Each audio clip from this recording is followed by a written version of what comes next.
I didn't think I was going to go as deeply into the Fort Lee High School athletic archival as I have. It just seemed to take on a life of its own as I saw and remembered so many highlights from a time long past.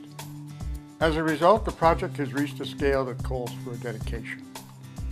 Reflection upon who it should be, I decided required not one but two people from my high school years who affected my love for sport in general, and basketball in particular, more than any others.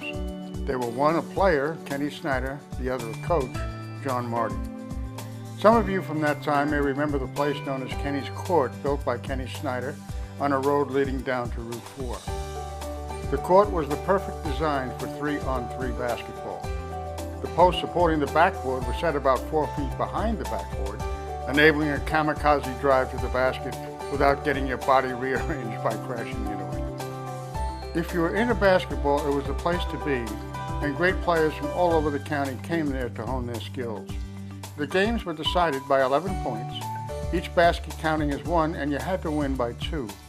The rule was winners out after a basket was scored, which meant it was extremely difficult to unseat a team that had been grooved after winning a few games. I don't care who or how good the challengers were, if you were defending and developed a hot hand, you were just about unbeatable, and you played until you dropped. That is where I learned to play, and Ken, a great player, was always there to inspire and help me get the hang of it. As great and as admired as he was, Kenny was and still is a humble gentleman who never let his name or reputation go to his head. How good was he? John Marty often said, "He's the best I ever coached." As a junior, Ken led his team to the state championship in 1949. John Marty had the oxymoronic reputation of a man's man who at the same time appreciated and in fact taught art appreciation. The thing about John Marty was you wanted more than anything to win his approval.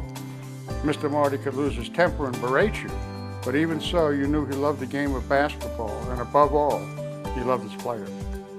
He was also a technical master of the sport of basketball.